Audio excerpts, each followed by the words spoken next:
रामेश्वर यादव जी, सवाल तो एक ये भी उठता है कि ये जो सेकंड राउंड शुरू हुआ है युद्ध का, इसके लिए आप जिम्मेदार किसको ज्यादा मानते हैं?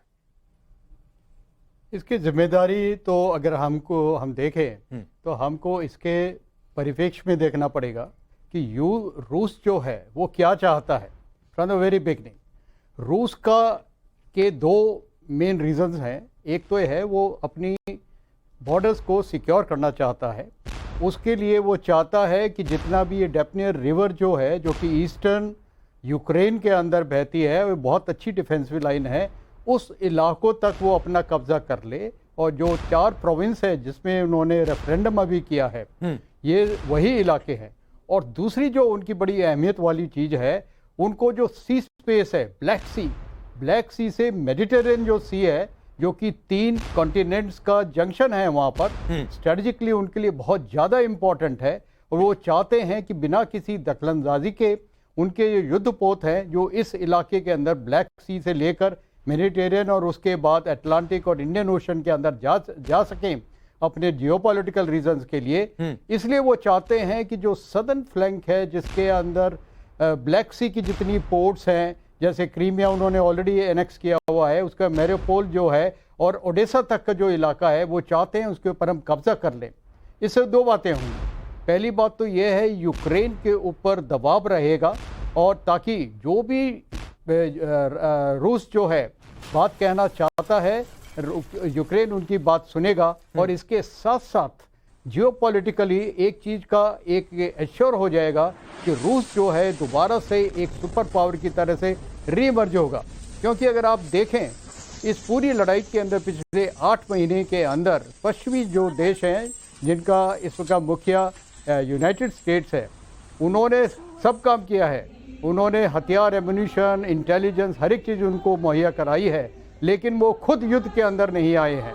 और और पूरे जो परिप्रेक्ष्य है इस वक्त युद्ध का, उसके अंदर ये देखा जा रहा है कि वो एक साइड लाइन में बैठे हुए हैं और यूक्रेन को आगे किया हुआ है। ये जो लड़ाई है यूक्रेन की नहीं है, ये लड़ाई पश्चिमी देश और यूएस। लेकिन इन सबके बीच में शशि अस्थाना जी, इन सबके बीच में यूक्रेन पिस रहा है।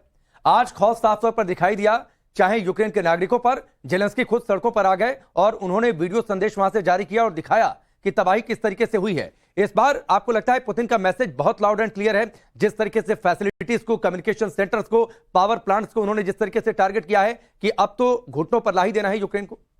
बिल्कुल, पुतिन का मैसेज बिल्कुल क्लियर है। क्योंकि जब इन्होंने जो ये ब्रिज था क्रीमिया की तरफ, जो रूस को क्रीमिया से जोड़ता है, ये एक उनका क्रिटिकल इंफ्रास्ट्रक्चर है, और ये ब्रिज ही नहीं टूटा, एक तरीके से उनकी प्रतिष्ठा को धक्का लगा है। ब्रिज तो रिपेयर हो जाएगा, ब्रिज में तो अब ऑलरेडी लाइट व्हीकल्स चलना शुरू हो गए हैं, 1-2 दिन में बाकी भी चीजें हो जाएंगी। लेकिन जो प्रतिष्ठा को धक्का लगा है, उसके लिए पुतिन काफी नाराज हैं। और जाहिर है कि ये कार्रवाई दोबारा ना हो, या दोबारा क्रिटिकल इंफ्रास्ट्रक्चर पर यूक्रेन दोबारा हमला ना करे, इसलिए यह जरूरी है कि ये जो स्ट्राइक है ये इतनी स्ट्रांग होनी चाहिए कि मैसेज बिल्कुल क्लियर जाए।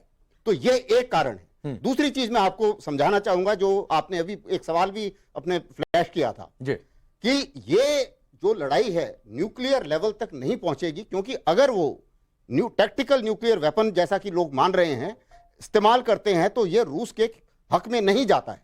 लेकिन उससे नीचे उस जो भी साजो सामान रूस के पास है, वो इस्तेमाल करना चाहेंगे, ताकि उनका अभी रूस का एम है कि जो एरिया उन्होंने कब्जा कर लिया उसको पकड़ में रखें। उसके बाद में जो ओडेसा वाला इलाका है उसको भी अगर वो कब्जा कर पाए तो यूक्रेन लैंडलॉक हो जाएगा, उसका समुद्र से कनेक्शन टूट जाएगा।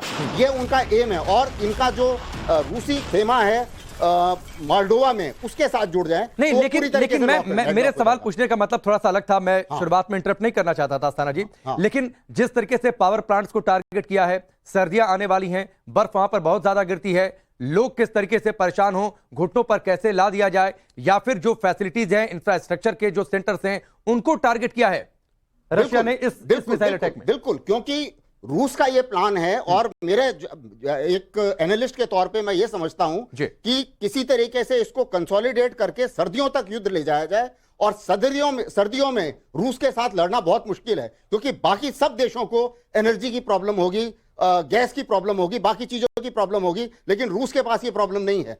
तो अगर इसको रूस खींचता है सर्दियों तक, तो रूस का पलड़ा भारी हो जाएगा। तब तक वो अपने सोल्जर्स के साथ लड़ाई नहीं लड़ेगा, स्टैंड ऑफ अटैक करेगा, दूर से अटैक करेगा और उनको नुकसान पहुंचाने की कोशिश करेगा, ताकि और ज्यादा कैजुअल्टी ना हो। पहले वो बहुत कैजुअल्टियां ले चुके हैं, जो कि पुतिन के हक में नहीं जा रहा है।